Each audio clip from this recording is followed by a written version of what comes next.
So, um, I am a private investigator. However,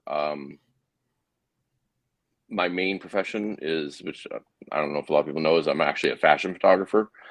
Um, but long time ago, I thought um, aviation and law enforcement was the route I was going to go. So I went to aviation school and became a commercial licensed pilot, and I flew for the Attorney General's office in the state of Texas for a while, and so it was around law enforcement with that, and I went into the Travis County Sheriff's Department Academy. I didn't complete it because I just knew it wasn't the way that I wanted to go, but um, so then I made a total U-turn and moved to Los Angeles, and because photography and art's always been a part of my thing. However, I always have had uh, this thing with missing people, and especially the Maddie McCain case, down in Portugal, years, 15 years ago. And actually, I just got back from Portugal. I was down there looking at some things, and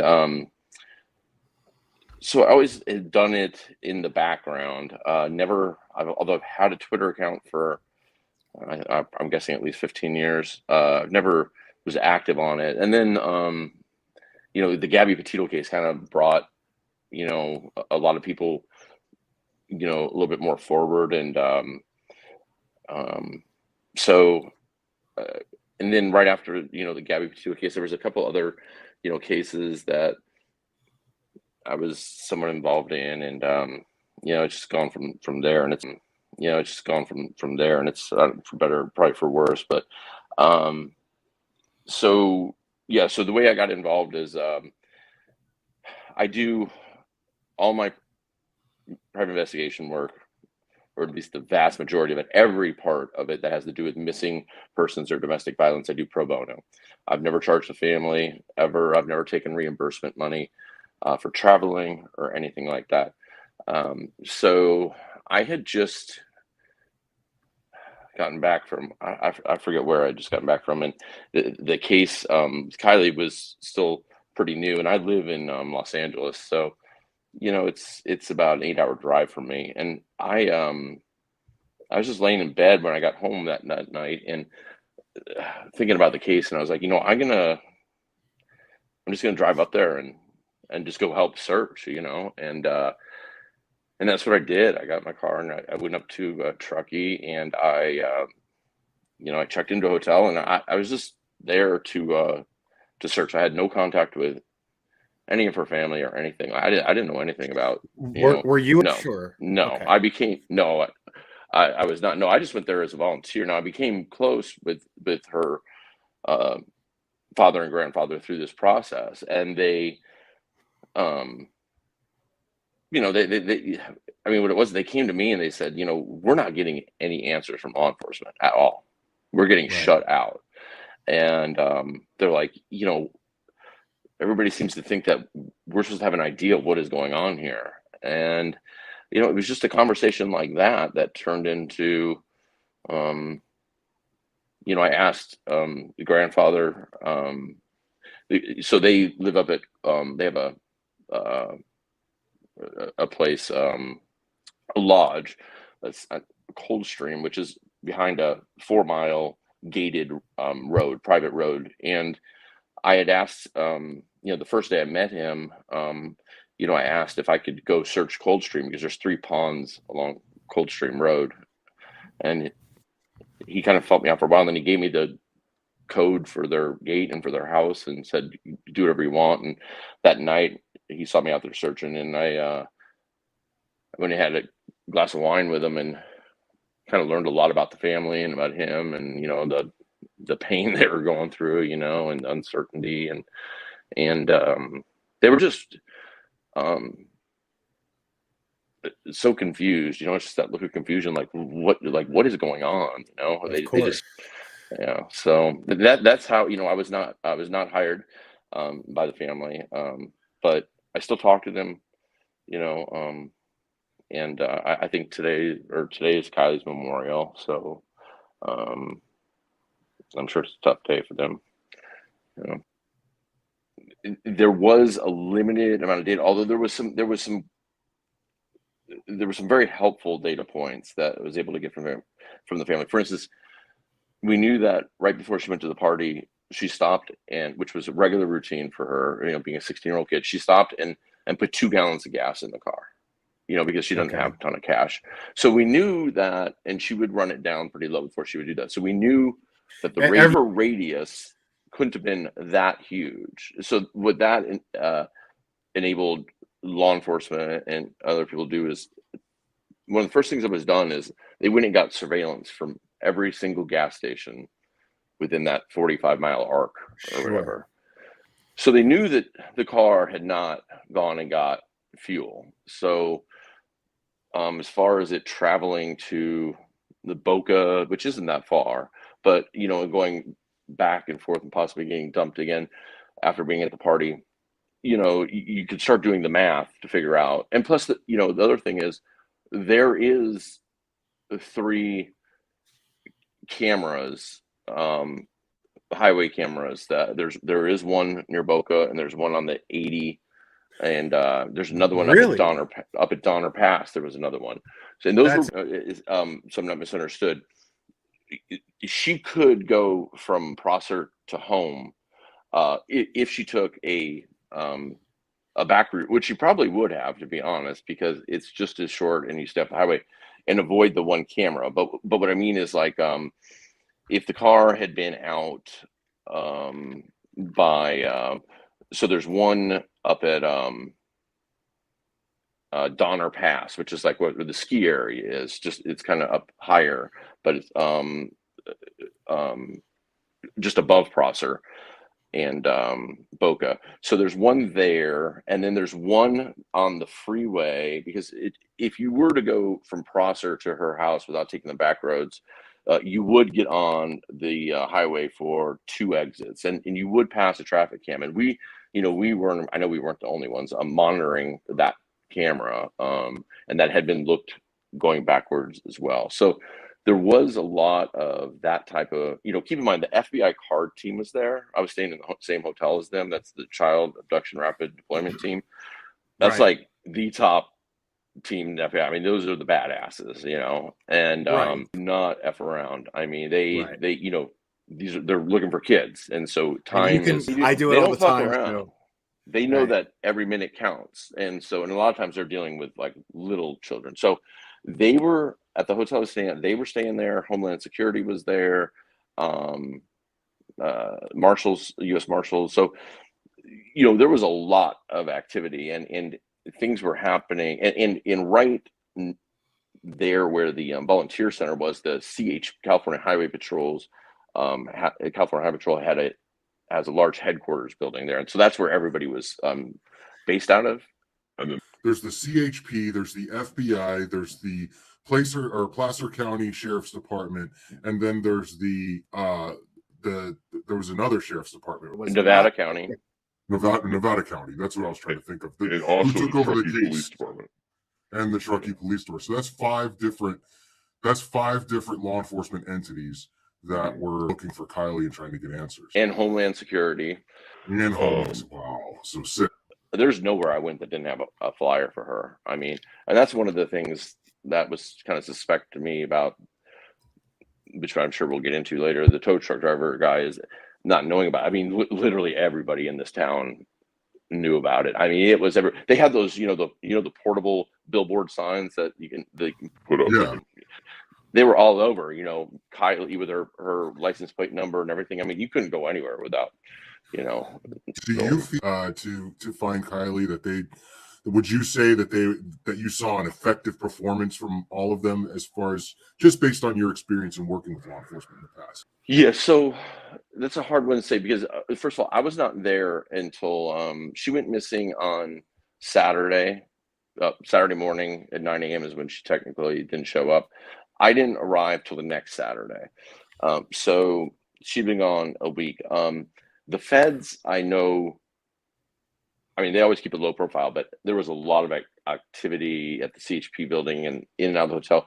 Well, I was very surprised that the whole week The whole 8 days that I was there searching, I never saw one um, helicopter until the fine was made, and then they were out. Wow. Never saw a single helicopter. I did see on 3 days. I did see the dive team out there in one boat.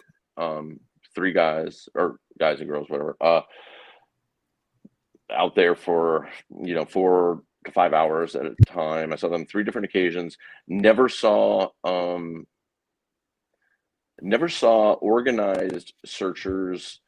However, it was clear that there had been definitely had been professional search crews, because there was a lot of the twist ties, like they'll mark them in the trees, like if there's something on the ground they'll put a tie where you can see. So they definitely were there, but the whole time I was there was two other people that I saw on a regular basis, and who were civilians, like myself, and one of them was the guy, I don't know if he wants his real name, he was the guy from Check It TV who did that dive the other day. He was out there, and there was one other guy that was that knew the family.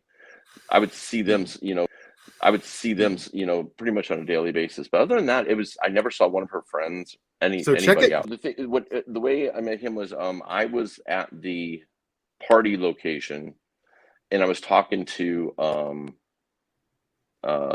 FBI and a couple of sheriff's officers, or deputies, and we were like sitting in the cars talking, and I could see in the distance, pretty far off, that there was a car sitting there. And then when I left, and I was pulling out of what would be the dirt area to go back onto the main road in the Prosser, the asphalt road, there was a guy there, and he waved me down. He's like, "Hey, I'm not trying to be nosy or anything." He's like, "But I've been out here searching. I'm a local. Can you just give me an idea? Would you mind telling me like where the actual party location was? Because I'm getting all these different stories." And I asked him a few questions, and he was by himself, and I could tell he seemed legit to me. So I told him, I showed him where the party location was, and I also showed him where the last cell phone ping was. And I said, "Good luck." And then I just ran across him a couple other times. He would DM me, he would find some things. It was the spot that I was given, kind of off the record, but by federal people, was within the actual dot on the map was within 50 yards of where the car was found. Interesting. Yeah, it was. Okay. So there's a little finger of water. If you're looking at the point, there's like a diamond. That diamond, like, it looks like a boat ramp, but it's not a boat ramp. And then it hits the water. Just if you're looking at the water to the left, there's a little finger of water. That's where the ping came from. But it could. I think it came from the car itself. Now that we know what the car is, I think it's somewhere down there by the car. Well, so let me just tell you how we were told that, because it'll lead in. So when we Okay. arrived, first of all, I want to say, I want to preface the whole thing by saying everybody is incredibly grateful and for them finding Kylie. They have unbelievable skills. I personally have some issues with what happened after that fact, that, like, Sure. one of them has to do with like this tow truck driver. When we arrived, after I got the news from somebody I work with, and I had to tell her father and her grandfather, we went to where Adventures with Purpose was at, because I knew I could see them, and I had no idea that they were mic'd up and cameras were rolling, and they were wearing microphones. And so Doug said, "Can I take you guys aside and talk to you?" And wow. Okay. but he said, "Can I speak to you guys man to man?" And law enforcement wasn't there yet, so that I should have picked up on that. But anyway, we walked down by the water line, and we're standing in the circle, and this is the thing. I'm just going to go ahead and say it, because I know that they'll probably use the sound clip in one. He said, "If somebody had done this, who would you suspect?" And at that time, the two people that I personally would have been on my radar, and I was looking into, were Jagger and Sammy. And I said that. So I said Jagger and Sammy. And he goes, okay. And then he rolls in and tells us the story about the tow truck driver. But he also added in that they then showed him a picture of Jagger and he identified Jagger. So we were all like, whoa. Like, yeah, like, oh my God. Okay. So, and so shortly after that, the FBI asked, so then now law enforcement's showing up, right? As we're having this meeting, they're showing up, and the FBI asked eventually the purpose of the leave. And in fact, they asked David and Dan. They said that David and Daniel, they wanted them to go to CHP headquarters because they were going to bring the rest of the family there. And once they notified the family, and her father Daniel agreed to go, but David said he wasn't going to leave his granddaughter. Stayed there with them, and then so him and I started talking, and we were like, okay, so let's think this through. Like, let's make this work. You know, how does this work? Because the cell phone pinged at 12:33 p.m.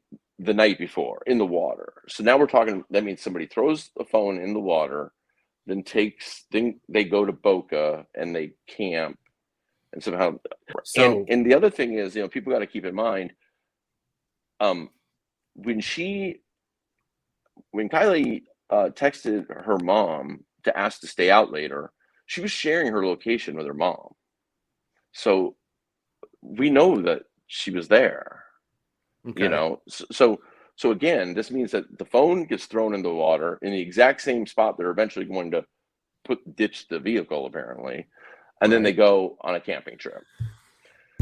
That doesn't make sense, right? And then why not just ditch it in Boca? You know what I mean? There you go. I mean, like, and then how do they get then out of a Prosser? They have to take two vehicles in. You've got 200 plus searchers at this point, because this is the first couple of days out there in Prosser scouring the area. You know, the one day that they did helicopter sweeps 2 days, from what I was told, and that was the Saturday and the Sunday. So it would have had to been one hell of a miracle to pull off bringing that car back, you know, to Prosser, and then, you know, she's already when exactly was she actually reported missing? So she technically was called. They originally went to the police department at about 11 something a.m. because they went to the Starbucks. So that sounds. He says Friday, Saturday, or Sunday, but I can tell you that her grandfather told me that she was with him up until about 12:30 in the afternoon on Friday, the day she went to the party, but he was with her that morning up till about, so it wasn't Friday, because he says Friday, Saturday, Sunday, which in a situation like this, like, I think there's lots of things, like the torture driver said he called his girlfriend. He was so concerned. Why not just look at your call logs and see what day you called her to verify what day?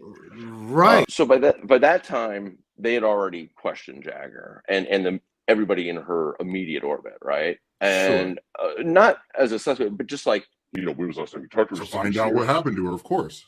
Okay, so I think we all know, a lot of people learned during the Trump presidency, lying to the FBI is a crime in itself. You know, like, you don't have to commit another crime. If you lie to the FBI, you're fucked, you know. So what people, I think, got to realize is this was the card team that was there. And so this information gets relayed. Now, maybe this part, maybe I misunderstood but the way it was that I heard it when they told us was Doug said that they got this information and the next morning they called law enforcement and gave them the lead. Now I see that they're saying, the tow truck driver saying he did it a week earlier. So that means, let me tell you, like, if a lead comes in like that has video and audio evidence, right, the FBI is going to have that in a matter of hours, not days, hours. Yeah, and they're going to have they have 20, you know, you can call a judge to get a search warrant 24 hours a day. I mean, they'd get, trust me, it was such a big news, and judge was going to sign off on that. Like, for instance, there was, I don't know if a lot of people know this, but before Kylie went missing, she was in Mexico for like a week with Mags and Mags' mom on vacation. And, being kids, they had met, some guys down there, whatever, for that also happened to live in California. So, that came out, because the FBI is like, who has she talked to? So, well, it came out, oh, well, they were in Mexico. There's guys. They tracked this guy down 300 miles away the same day and had agents interview him for over an hour. They didn't waste any time. Right. So, I mean, they're the FBI. So I guarantee you somebody like a AAA, and it was told to us by law enforcement, it was AAA. You could bet that within 8 hours of that being told to law enforcement, they had that video from that truck. They had the dispatch logs from AAA to the driver. They had the call, however it came in from being dispatched. It's an insurance product, right? Whose card is it used? Because the tow truck driver says that she called it in, but with somebody else's phone because it was dead, but she doesn't have AAA. So, and the FBI had them leave. The FBI and Nevada County and Placer sheriffs came to me and to David, her grandfather, and kind of took it separately and said, what did they disclose to you about the AAA lead? So that's why I'm saying AAA, because they said that, so I assume that means that they were told it was AAA, because they referred to it as the AAA lead, the suspect. There was a lead in Boca at the very beginning. Somebody at campground, at that same campground, thought they may have seen her. And it wasn't, I don't think a lot of people know about it, but it wasn't a super secret thing. In fact, the grandfather and her father went there themselves and talked to the campground people. And so I think maybe it was building on that, maybe building on that lead, but I'm not saying AWP made it up, but I think somebody made it up. I don't know if it was the tow truck driver admitted he's a big fan of theirs, and they just happened to drive by and he tracks them down in a Best Buy parking lot and he's got this lead. That's like, oh my God. So I think this lead has really, one, it's creating a lot. Listen, if somebody did something to Kylie, I want them caught just as much as anybody. I'm not, of course. we can't ruin people's lives.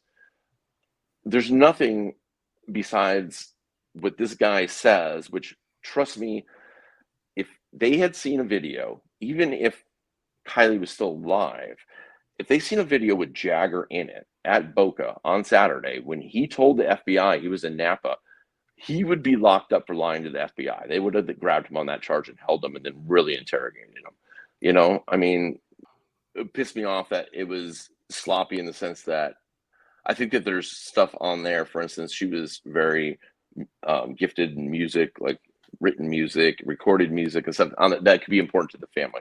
Listen, the laptop and her iChat that syncs to the laptop and her iCloud has all been accessed. The laptop didn't hold any secrets. You know what I mean? Like the location. Listen, she was on a family plan. I mean, it's a MacBook. It's a MacBook. So if somebody has access, if they can get into her I think maybe people have noticed that her like Instagram account and stuff, like there's been some tribute accounts created by Jagger or friends or whatever, and those have been followed by Kylie's account. So I think that shows that those accounts, there's access to those accounts, right? So it's safe to say that, and not only that, but she was on a family plan with Verizon. It's in the grandfather's name. It was as simple as going to the Verizon store and getting a bill and being able to see all the activity and see exactly when calls. I have a minor granddaughter who went missing, and I need access to her device. Just like, I just want, can you just give me a printout of my current statement of my activity? So it wasn't that hard, and I think, and the event data recorder in the car did have one, so we know, like they know when an event happened, at what time, and they, and so yeah. And the thing is like I've just tried to like throw some of these things out there to kind of like de-escalate it a little bit, because it's hurt. The family doesn't listen. Like I said, if somebody did this to her, they need to pay, and the family wants to pay. But also, the family doesn't want this to be that one of her friends killed her, and they don't want to ruin anybody's lives because Yeah, they don't want to find that. This is not a Lifetime movie. So that's it. I This mean, is a kid. She's dead. again, I Adventures with Purpose is amazing at what they do. They have an amazing ability, and you know what? I was there before they had them leave when Placer County, apparently Nevada County contracts with Placer County to use their dive teams, but they came up and asked Adventures with Purpose. They said, "We would love for you to sit down with us and show us how you're reading your sonar, because it's an amazing ability that they do. They're great at that." On that day, on Sunday, I had heard from Kylie's grandfather early in the morning, like 6 a.m., and he said, "Hey, would you meet me at Coldstream, which is meaning that's their lodge, at 6 p.m. tonight?" He's like, "I just want to talk about like what can we do, like what are." And I said, "Sure." So I was going out searching, and then now at that time, at that moment, he was at a different property he has, so he had like email access. And so then about 12:45, I got an email from him. He just has a flip phone, so he doesn't text or anything. I got an email from him, and it just said Prosser 1 p.m. That's all it said. But so I was already out there, and was like, okay, and so I was at the area kind of below the party location, like at that point, where she was found. If you follow the beach down, then there's another point like that. I was kind of in between the two on a road, and I ran across David, or he ran across me. I was parked and searching, and he's like, "Hey," and so we started chatting, and then about I actually then sent a drone up while we were talking, and then about 4 or 5 minutes, and I could see Adventures with Purpose actually, and about 4 or 5 minutes later, a quad runner comes up, the guy in the helmet, but he's got like a flak jacket and he's got a pistol on. So I'm like, oh, okay, so this is gonna be the feds telling me take the drone down, and he gets off and takes the helmet off, and it's Daniel, it's her father. Okay. And so who I'd met before, so he's like, hey, so we all started talking, and we were there for at least a good hour or so, and then they had not seen the photos, the photos that Sammy had put out. There's one that's like a kind of like a panoramic, like the 20 or 30 kids, in the forest, which kind of looks like Right. like 1990s Nirvana type, so I was showing them that photo and a couple of the others, or actually I was telling them about it, and they had not seen it. So I contacted DX the Mystery, who she's an amazing investigator, sleuth, whatever you want to say, in Tennessee, and I called her and said, hey, I am with David and Daniel, could you send me those photos real quick? So she sent them to me, and I showed it to them, and what we decided we were going to do is they wanted to go find those exact trees that were in that photo, and see if that was actually taken up there. So we were mapping that out, and just as we were getting ready to get in the car and go up there, I got a call from DX at 2:48, and I answered the phone, and she, I just tell the tone of her voice, and she's like, have you heard? And I was like, what? And she's kind of like slowly like backing into it. I'm like, just tell me what is it? And I turned my back, and she's like, Adventures with Purpose, put out a Facebook post that they found her.